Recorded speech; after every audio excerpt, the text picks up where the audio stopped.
Según un informe del Panel Intergubernamental de Expertos sobre el Cambio Climático, ya en 2035 la temperatura media anual del planeta podría ser 1,5 grados más alta que en la era preindustrial, lo que tendría consecuencias irreversibles.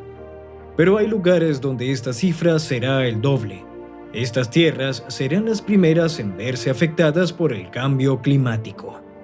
Para intervenir en esto, hace más de 15 años se puso en marcha la Gran Muralla Verde, el proyecto más ambicioso de África, en el que participaron más de 20 países del continente.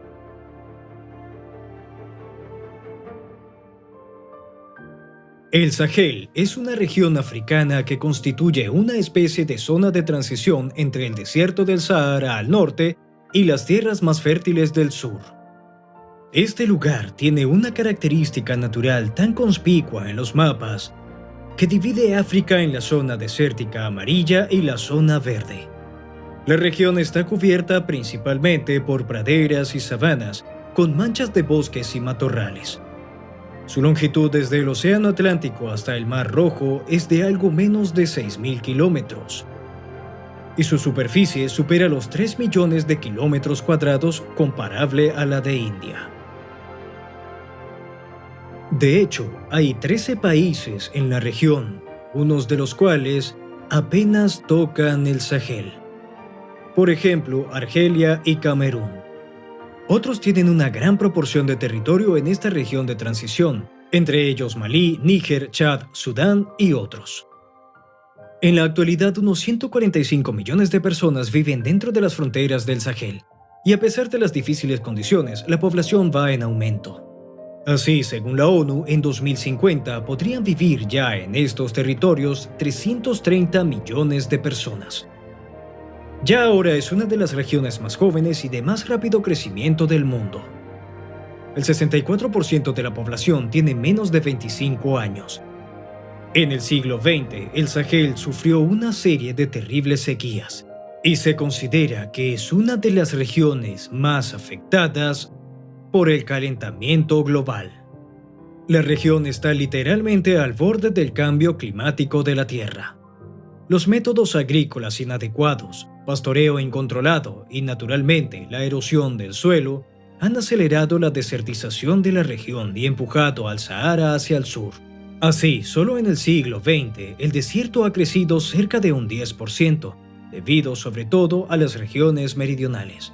Debido también a las constantes sequías y a la escasez de tierras cultivables, en Nigeria, Malí y Sudán estallan repetidamente violentos conflictos entre pastores y agricultores. Un gran problema para la población local es la gran actividad de varias organizaciones terroristas en la región como Boko Haram y Al-Qaeda.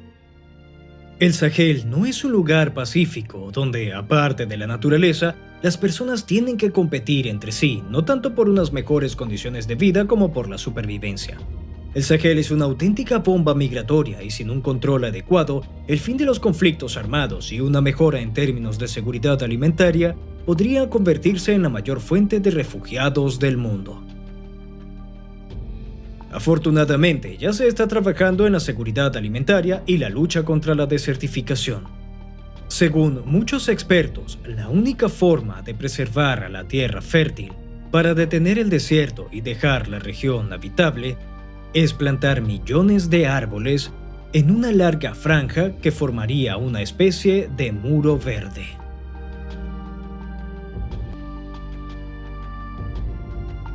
La idea surgió a principios de la década de 1950.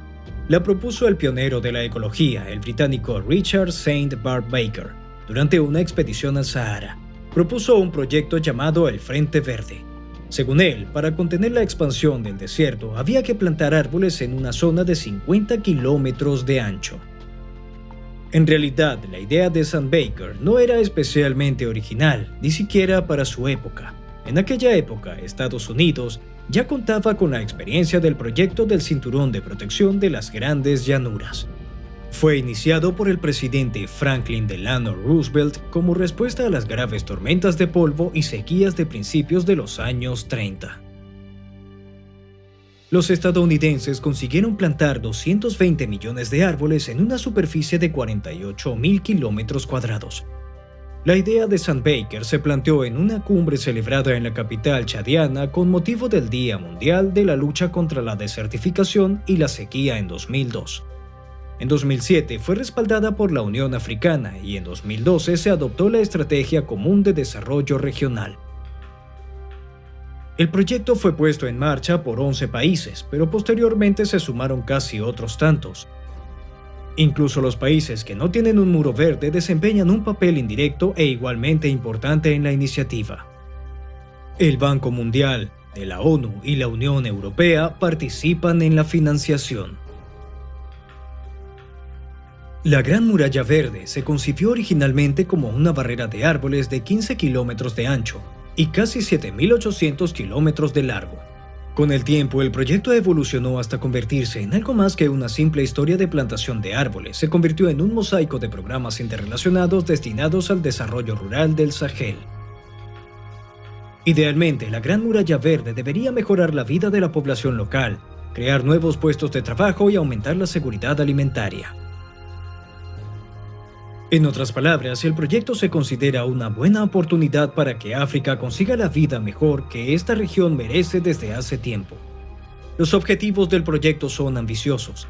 Quieren restaurar 100 millones de hectáreas de tierras degradadas, lo que es comparable al territorio de Egipto. Proporcionará unos 10 millones de puestos de trabajo y ayudará a alimentar a millones de africanos. Y si todos estos planes fructifican, será sin duda el mayor paraje natural jamás creado por el hombre. Hasta ahora se ha investigado poco sobre cómo afectará la finalización de la Gran Muralla Verde al clima local, regional y mundial. Presumiblemente será capaz de reciclar de la atmósfera unos 250 millones de toneladas de dióxido de carbono al año. En comparación, estas son las emisiones de Francia en 2020. Por desgracia, la construcción de la Gran Muralla Verde no avanza tan rápido como quisiéramos. Para empezar, los países avanzan a distintas velocidades hacia el objetivo. Cabe señalar que las cifras de las distintas organizaciones varían mucho. Por ejemplo, la Agencia Francesa de Desarrollo calcula que para 2021 se habrá rehabilitado una quinta parte de las tierras degradadas, 20 millones de hectáreas, y se habrán creado 350.000 de los 10 millones de empleos prometidos. También hay cifras más pesimistas. Sea como fuere, se sigue trabajando y los medios de comunicación informan regularmente sobre la plantación de árboles en el marco del proyecto de la Gran Muralla Verde. Nigeria, Etiopía y Senegal fueron los más exitosos. Así, para 2019 se han plantado unos 15 millones de árboles en Etiopía, 11 millones en Senegal y unos 5.000 millones en Nigeria. Es cierto que existe la teoría de que algunos países exageran las cifras proporcionadas. Los principales obstáculos para la construcción del muro son la falta de financiación. Es necesario invertir 40.000 millones de dólares más para completar el proyecto antes de 2030. Pero también hay otros problemas. África, por decirlo suavemente, no es la región más pacífica del mundo. Los países de la Gran Muralla Verde tienen que lidiar no solo con el cambio climático, sino también con desastres internos, sociales, económicos y políticos, incluida la hambruna. Otro problema es la vigilancia. Los países africanos no son capaces de presentar informes suficientes, lo que hace que los inversores pierdan interés en el proyecto. Así que volvemos al punto 1, la falta de financiación. Cuando se plantan árboles, es importante controlar su tasa de supervivencia durante los 5 a 10 años siguientes. No basta con plantar un árbol joven y esperar un milagro. Elegir los árboles adecuados e invertir en su mantenimiento es esencial para el éxito. Además, hay pocos proyectos de escala similar en la historia de la humanidad. Ya se ha mencionado el Cinturón de Protección de las Grandes Llanuras. Otro ejemplo procede de China. Desde finales de los años 70, la RPC ha plantado árboles en millones de hectáreas de terreno en sus zonas septentrionales. Los chinos querían frenar la deriva del desierto de Gobi hacia el sur. Según numerosos estudios, han obtenido resultados desiguales. Por ahora, sin embargo, China no tiene prisa por frenar su ambicioso proyecto. Las autoridades siguen teniendo la intención de reforestar una zona aproximadamente del tamaño de Alemania. A pesar de las serias dificultades del proyecto, ya hay logros innegables en la Gran Muralla Verde. Senegal, Etiopía, Malí y Níger, por ejemplo, han conseguido recuperar grandes extensiones de tierra cultivable. Pero hay que darse cuenta de que es poco probable que África lo consiga sin el apoyo de los países desarrollados. Al mismo tiempo, el proyecto puede ser rentable debido al aumento de las tierras cultivables. Por ejemplo, los expertos estiman que el periodo de amortización es de 10 a 15 años. Pero también hay muchos detractores de la iniciativa, y en parte tienen razón. Sin embargo, a pesar de todo, en la cumbre One Planet de 2021, el proyecto de la Gran Muralla Verde recibió financiación adicional. Alrededor de 16.000 millones de euros estarán disponibles de 2021 a 2025, dando un segundo aire a la iniciativa. Y quizá dentro de una década, el mayor elemento natural construido por el hombre sea la nueva maravilla del mundo. Esto es todo por hoy, amigos. Si les ha gustado, apoyen el canal con un like y un comentario. Hasta pronto.